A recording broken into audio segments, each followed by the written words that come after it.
털보 같은 경우에는 지금 저희 병원에서 너무 못 먹고 한 지가 꽤 오래됐어요. 그러니까 처음에는 사실 제가 염증에 대한 부분이나 이런 것들이 폐혈성 쇼크 쪽으로 가는 게 아닌가 생각이 들 정도로 전반적인 검사를 했을 때 그때 저희가 머리 위쪽에 있는 상처가 너무 깊고 여기 예전에도 같은 부위에 상처가 있었다는 걸로 봐서 뭔가 염증에 대한 정도가 너무 심각하지 않으려나 라는 생각 때문에 이제 이 염증으로 인한 저희가 염증 수치의 증가만을 생각을 했는데요. 지금 사실 요거를 치료를 하면서 이 피부에 대한 부분들은 경과가 아주 좋은 방향으로 이루어지고 해서 지금 보면 딱지가 앉아가면서 피부병에 대한 부분은 이제 완전히 치료가 종료될 수 있을 만큼 피부는 많이 좋아졌어요. 속으로 이런 염증이 상태를 들어간다는 거쳐서 거는 그거는 네, 그 부분도 다 해소됐다 보시면 됩니다.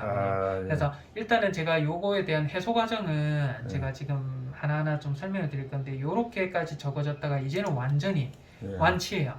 완치가 됐는데 문제는 저희가 아무리 좋은 항생제를 쓰고 해도 아예 몸에 있는 면역 반응이 올라오지를 않아요. 올라오지를 않는다는 특징을 제가 누누이 말씀을 좀 드렸는데 일단은 급성적인 염증 수치에 대한 변화입니다. 요 SA라는 수치가 염증 처음에는 제가 61.5라든지 48.0이라든지 이게 수치가 줄어드는 과정들이 약에 대한 반응을 보이면서 머리 위쪽에 있는 게 상처가 치유되고 있구나라는 생각을 했는데 그 이후부터 한번 보시면 치료를 같은 과정, 더 높은 과정으로 더 높은 항생제를 투약을 하는 과정 중에 계속 증가를 해요. 이제 요게 언제 수치냐고 하면 어제 저녁에 수치입니다. 어제 저녁에도 저희가 항생제 같은 경우에는 저희가 2월 14일 날 중간점 체크를 했을 때부터 항생제 요 때는 종류를 바꿨고요. 이제 종류는 그대로 유지를 하되 횟수를 좀 바꿨고요. 그 다음에 횟수는 그대로 두되 다른 항생제 저희가 예전에 진이 턱 밑에 뭔가 생기고 해서 강아지, 고양이들한테 마지막으로 쓸 수 있는 가장 높은 단계 항생제가 있습니다. 그 항생제까지 투약을 했는데도 불구하고 염증 수치가 계속 오르고 있고요. 두 번째로는 저희가 길에서 온 아이들은 대부분 그렇기도 하고 아이가 또 잇몸도 안 좋고 이런 부분이 있고 하다 보니까 전반적으로 보면 이 글로불린이라는 수치 자체는 원래 길에서 입양되는 아이들은 조금씩 올라 있어요. 올라 있는데 이 알부민 대 글로불린 수치가 처음 왔을 때 당시부터 0.4 이제 0.5, 0.4, 0.4, 0.5. 그러니까 이 글로불린이라는 수치가 제가 만성적으로 귀 옆에 있는 염증 수치, 이제 잇몸 염증이 아니더라도 그런 것 때문에도 오를 수 있기 때문에 사실은 이 올라 있는 부분이라든지 이런 것들이 아마도 외래에 있는 피부에 있는 염증으로부터 유래된 게 아닌가라는 생각을 했는데 이게 이제 그 요거하고는 별개의 문제로 일단은 아이가 식욕이 없습니다. 식욕이 없어서 지금 저희가 그 코비관으로 비루관이라는 걸 통해서 지금 여기 보면 끈 하나 보이실 거예요. 끈 하나를 통과를 해서 저희가 코 쪽부터 해가지고 음식물을 직접 위 안에 넣어주고 있는 단계입니다. 이게 이제 스스로 어느 정도 염증이 컨트롤하면 먹을 수 있겠지라는 생각을 했는데 처음 왔을 때 당시에 몸무게가 5.6kg고요. 지금 먹을 수 있겠지 처치만 하고 있는 나중에 5.4kg가 됐고요. 도저히 안 된다고 해서 저희가 코비관을 통해 가지고 영양분을 공급하면서 다시 몸무게는 오르고 있는 과정 중에 있습니다. 근데 이 정도로 사실은 피부에 관한 문제 때문에 아이가 못 먹는다라고 하면 사실은 피부가 아물고 난 직후에는 스스로 이제 먹기 시작해야 돼요. 근데 염증 수치도 계속 오르고 있다는 게 조금은 좀 의아한 부분이었고요.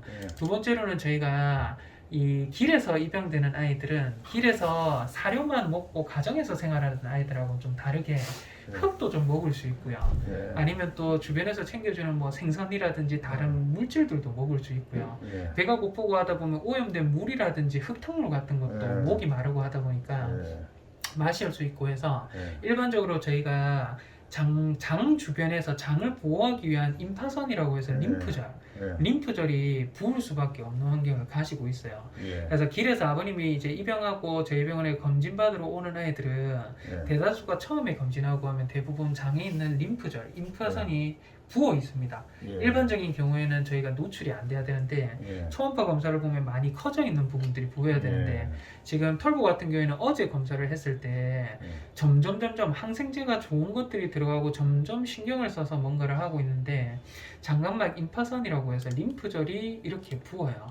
지금 여기도 림프선이 부어 있는 거고 여기도 부어 있는 거고 군데군데 지금 임파선들이 부어 있는 것들이 보이는데 실제로 이게 임파선인지 아닌지 또 만약에 임파선이 맞다라고 하면 이게 림프 종양일 가능성이 있어서 이 고양이들은 림프 종양도 좀 흔하거든요. 그래서 혹시나 아이가 못 먹고 지금 염증 수치가 오르는 게 뇌라든지 척수 쪽에 유발이 있는 어떤 종양 종류라든지 이런 게 있는지 없는지 감별이 필요해서 일단은 어제 제가 검사하고 오늘 검사를 의뢰를 해서 CT를 한번 찍고 오셨어요. 근데 요거는 자료가 나오고 하면 제가 다시 한번 설명을 좀 드리긴 할 건데 자료상에 뇌 쪽하고 척수 쪽에는 아무 문제가 없다라는 게 나왔고요. 두 번째로는 이 임파선에 대한 부분을 마취가 되고 한 김에 임파선에 있는 부분을 내용물을 뽑아서 봤더니 이게 림프절이 붙는 질병 중에 림프 종양은 아니고요. 종양은 아니고 고양이 전염성 복막염 가능성이 매우 높다. 거의 확진을 내려도 될 것 같아. 라는 확답을 제가 들었어요. 그래서 이게 사실은 이제 두나가 퇴원하고 저희 기저귀도 퇴원하고 한 지가 얼마가 안 되긴 했는데 두나도 마찬가지였고 기저귀도 마찬가지였고 지금 제가 최근 들어서 보는 털보가 세 번째 건식 복막염입니다. 그래서 건식 복막염 같은 경우에는 사실 모든 복막염은 확진을 내릴 수 있는 방법이 없기 때문에 아주 신중하게 저희가 판단을 하기는 해야 되는데 일단은 임파선이 계속 붙고 지금 식욕이 계속 없고 어딘가에 물을 염증 수치가 오르고 있는데 CT, MRI 상의 뇌척수 쪽에는 아무 문제 없고 그렇다고 하면 장에 있는 이 임파선 문제 때문에 아이가 지금 식욕도 없고 자꾸 말라가고 그리고 이제 이 스스로 먹지를 못하고 하다 보니까 체력은 자꾸 떨어지고 염증 수치는 계속 오르고 이런 것들이 이제 않으려나 생각이 좀 들기는 하거든요. 지금 사실 털보를 위해서 제가 할 수 있는 부분은 병원에서 할 수 있는 거라든지 이런 거는 충분히 지금 다 한 상태기는 하고요. 도저히 한 단계 넘은 어떤 질병적인 측면을 배제를 하기 위해서 저희가 검사가 의뢰됐는데 배제가 완벽히 됐어요. 뇌척수 쪽의 문제는 아니고 이제 2차 병원에서도 고양이 전염성 복막염의 건식 타입으로 확진이 나고 해서 일단은 제가 생각했을 때는 털고 빠르게 지금 주사제라든지 이런 거 오늘부터 해서 당장 공급을 좀 해줘야 될 것 같다는 생각이 좀 들고요. 요거는 검사 자료가 뭐 오늘 오후쯤 넘어올지 뭐 언제 넘어올지는 모르지만 일단 대략적으로 잠정적으로 모든 거는 브리핑을 해드리긴 했는데 자료가 온다고 하면 다시 한번 제가 자료를 보고 아버님한테 설명을 좀 드리고 하고 털보 같은 경우에는 사실 다른 아이들은 저희가 기저귀라든지 두나라든지 다른 아이들은 나이가 어려요. 나이가 어리면 주사에 대한 반응도 좋을 거고요.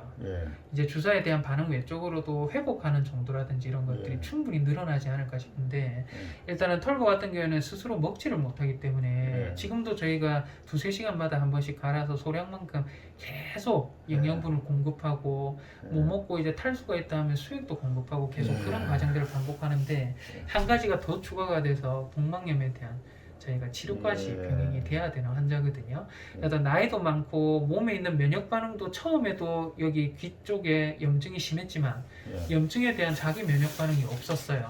스스로 이겨내고자 하는 힘이 없다라고 제가 판정이 들었는데 일단은 이제 피도 생성을 중간에 한번 못 해냈었고 다행히 지금 일주일에 한 번씩 주사 맞고 있어서 그거는 보충을 하고 있는데 일단은 어느 정도 수준으로 아이가 회복이 될지 제가 저도 장담이 사실은 안 되기는 하거든요. 그래도 지금 복막염에 대한 주사라든지 이런 게 병원에 갖춰진 게 있어서 일단은 제가 주사는 바로 오늘부터 해서 바로 마치도록 할 거고요. 일단은 언제 회복이 될지 또 어떻게 회복 과정이 진행이 될지 이거는 경과를 보면서 제가 3일에 한 번씩이라든지 일주일에 한 번씩 계속적으로 좀 리체크를 하면서 브리핑 드릴 게 있으면 바로바로 제가 설명을 좀 드릴 거고요. 알겠습니다. 일단은 털보 같은 경우에는 일단 나아야 되잖아요. 그죠? 그래서 일단은 낫는 방향으로 최선을 다해서 제가 다시 이 모든 스케줄표라든지 아이를 위한 입원 관리표를 다시 새롭게 저도 이제 발맞춰서 만들어 놓고 지금 이제 시행하려고 교육하고 있는 중이거든요. 그래서 일단 털고 일단은 최대한도로 빨리 해서 빨리 스스로 식욕이 생겨야 돼요, 아버님. 그래서 스스로 식욕이 생겨야지 스스로 먹어야지 뭔가가 대사도 되고 촉진도 되고 뭔가 생성이 되고 뭐 치유든 뭐든 반응이 흘러가게 되거든요. 그래서 그 반응이 올 때까지 일단은 얼마나 걸릴지 또 돌아올지 안 돌아올지도 좀 미지수기는 한데 일단 최선을 다해서 털보를 위해서 좀 노력을 한번 해보도록 하겠습니다. 예, 알겠습니다. 알겠습니다, 아버님. 털보는 좀 맡겨두시고 제가 아버님 대기실 계시고 하면 다른 아이들은 다 좀 내드리도록 하고 그렇게 한번 좀 보도록 할게요. 아버님. 잘 좀 부탁드립니다. 예, 알겠습니다, 아버님. 수고하십시오.